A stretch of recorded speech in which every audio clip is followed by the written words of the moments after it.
Have you ever felt like the people who are supposed to protect you are the very ones hiding, the things that could destroy you? I did not believe it could happen to me, not really.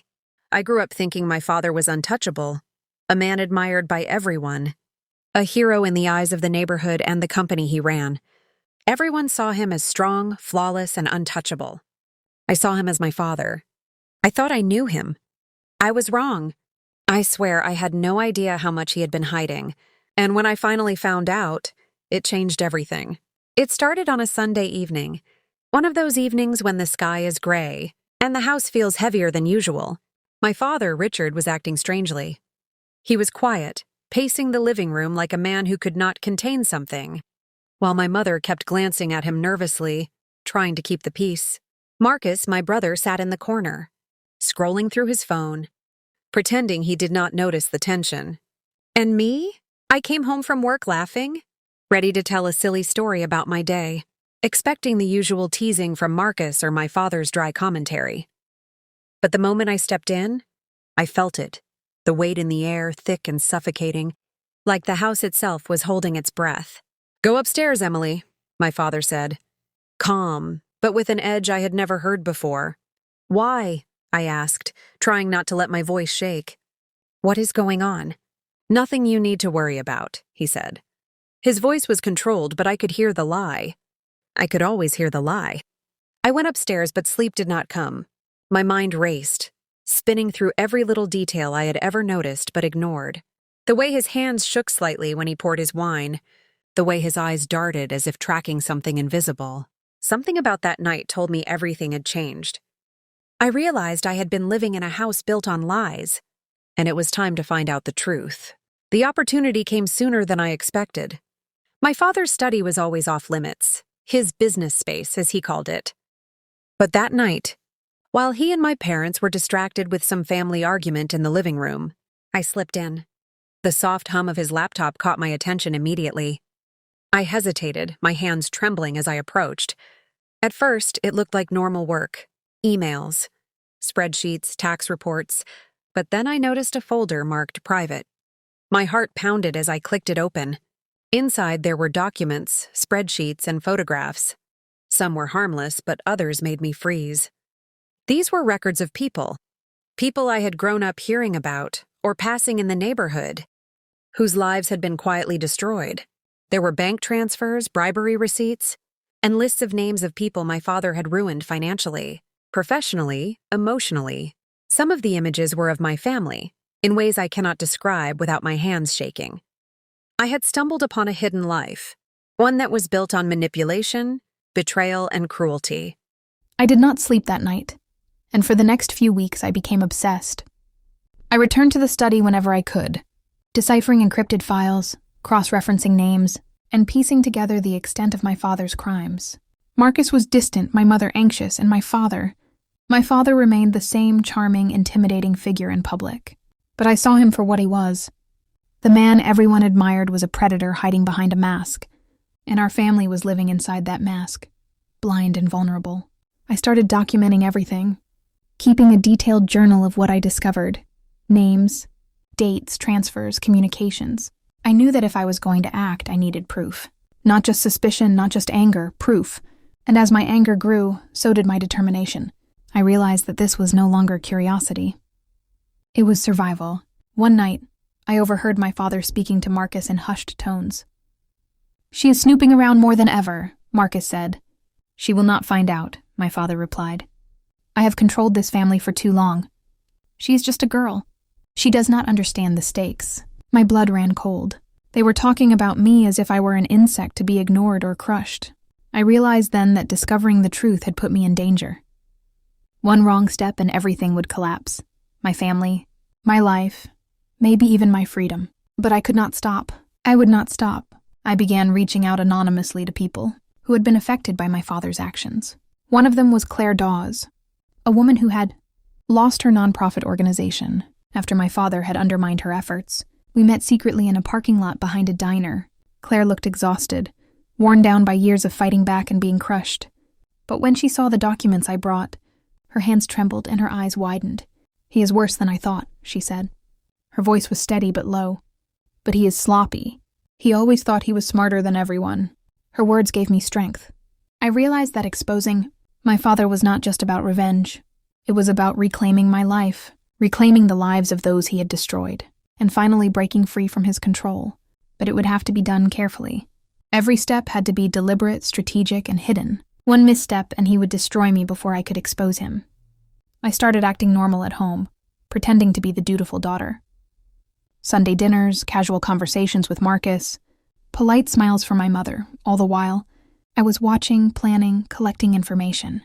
I had to understand everyone's loyalties, who could be trusted, and who would betray me to protect him.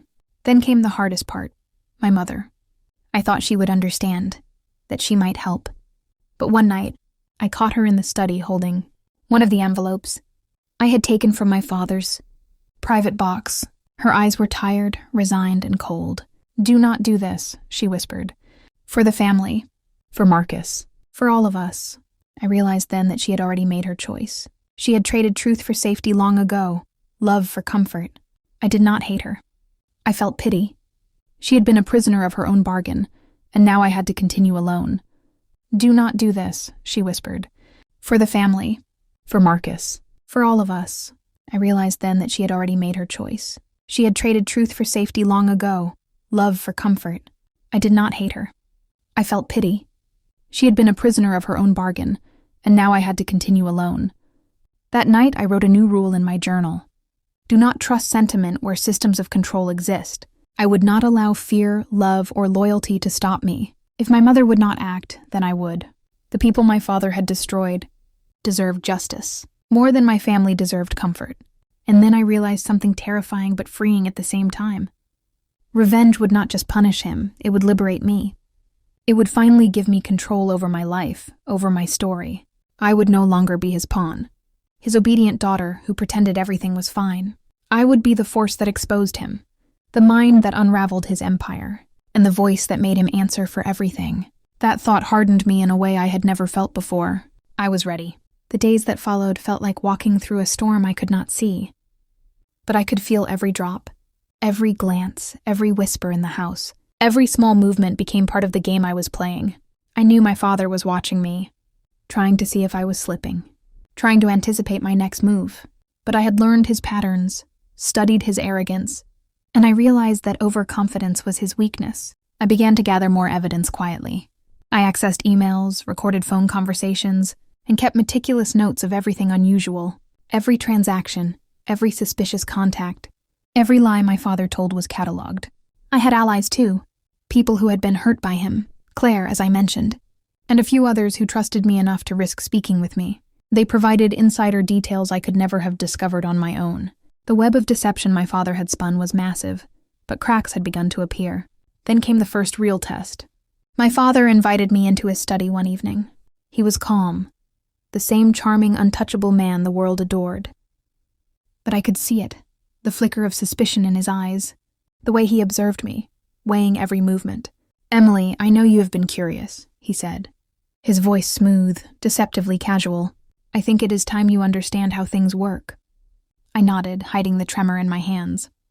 Inside, I felt adrenaline surge. This was my opportunity. I let him speak, pretending to be naive, listening as he tried to justify his actions, spin his story, make it sound logical. But every word he spoke, every excuse, only confirmed the depth of his corruption. I was not just hearing a father's voice. I was hearing the voice of a man who had built his life on lies and cruelty. I left that evening with a plan forming in my mind. The first part was exposure. I would leak the documents, make them public, and ensure that there was no way for him to hide. But I had to be strategic. If I acted too soon, he would destroy the evidence, manipulate witnesses, or cover his tracks. I needed timing, precision, and unpredictability, the same tactics he had used for years. I started small. I sent anonymous tips to journalists, shared encrypted files with investigators, and carefully documented every interaction. At the same time, I continued my act at home. Polite smiles, quiet obedience, a daughter who appeared unsuspecting. My mother watched, Marcus watched, and I watched them both. Trust was a luxury I no longer possessed. One night, I received an unexpected message from Claire. "He knows something is happening," she typed. "Be careful." I froze. He knew? I had been so careful. But then I realized his arrogance had made him sloppy. He assumed I was too inexperienced, too naive to act effectively. That was my advantage. I decided to push forward, carefully, deliberately, like a predator circling its prey. I arranged a secret meeting with Marcus without my father knowing. Surprisingly, he agreed to meet, hesitant, scared, but willing to listen. I showed him the documents, the evidence of lies, manipulation, and crimes. He was silent for a long time, and I could see the conflict in his eyes. Loyalty, fear, and guilt warred within him. "I do not know what to say," he finally whispered. This changes everything." "I know," I said softly, "but we have a chance to fix it." To finally stop him, Marcus agreed to help, but cautiously. He would not confront our father directly. We devised a plan, expose him in a way that was undeniable, irreversible and public. We had to be careful. One mistake could destroy all of us. The day came when I could no longer wait. I uploaded the files to multiple secure platforms, ensured journalists and authorities had copies, and sent anonymous tips to people who had been affected. Within hours, the world my father had built began to crumble. Emails leaked, news reports surfaced, and people came forward. The man who had seemed untouchable was suddenly vulnerable, exposed and terrified. I watched him at dinner that night, trying to maintain composure. He did not speak, did not eat, just stared at his plate, his face pale, his hands shaking. For the first time, I saw fear. I saw the man behind the mask, stripped of power, influence, and control. It was not satisfaction alone that I felt. It was relief, empowerment, and the understanding that the world was finally catching up to the truth. But it did not end there. My father, desperate, tried to manipulate Marcus, to twist him against me. He called, begged, threatened. Marcus was steadfast. He had seen the truth too. My mother, still loyal to him in a way I could not understand, refused to speak. I realized then that family is not always about love. Sometimes it is about survival, strategy, and facing the truth no matter how painful. The climax came quietly, in a way that I could not have predicted. My father confronted me in the living room, the house empty except for us. His voice was low, venomous, controlled, but beneath it was desperation. "You are ruining everything," he said. "Do you have any idea what you are doing?" "I have seen everything," I said, calm, measured. "I have seen who you really are, and now everyone else will too." He lunged, a last attempt at control, but I was ready. I had anticipated everything. Every move, every argument, every attempt to manipulate. I did not flinch, did not back down. I stood my ground, and in that moment, I realized something profound. I was no longer the frightened daughter who had stumbled upon a terrible secret. I was the force that had exposed it. I was the voice that had shattered the illusion. The aftermath was surreal. Investigations began. Journalists covered the story, and people we had known for years came forward to testify. My father's reputation, influence, and power disintegrated. He was forced to face the consequences of his actions, and for the first time, the man who had ruled our lives with fear and deception was powerless. As for me, I was left with a mix of emotions: anger, sorrow, relief, and an unexpected sense of liberation. I had sought justice, revenge, and truth, and I had achieved it. But I also knew that life would never be the same. My family would never be the same. We had been changed, broken, and reborn in the process. In the quiet of my room, I looked at the journal where I had recorded everything. The meticulous notes, the plans, the fears, the strategies. It all had led to this moment. I realized that revenge, when done with purpose and clarity, is not just about punishment. It is about reclaiming control, truth, and self-respect. It is about stepping out of the shadow of those who have wronged you and standing in your own power. I never thought I would say this, but exposing my father's secrets set me free in ways I could never have imagined. The world I had known was gone, replaced by one where truth mattered more than fear, where courage mattered more than loyalty to lies, and where I finally knew that silence is not always golden. Sometimes, it is the heaviest chain of all. And as I walked away from that life, from the shadows he had cast over us, I understood something terrifying and beautiful at the same time. Even the most untouchable people have weaknesses, and even the most hidden secrets can come to light. All it takes is courage, patience, and the will to act. That day changed everything. I was no longer a daughter hiding in fear. I was a woman who had taken back her life, exposed the truth, and faced the darkness head-on. And in that moment, as the world finally knew the truth about my father, I felt something I had not felt in years, freedom.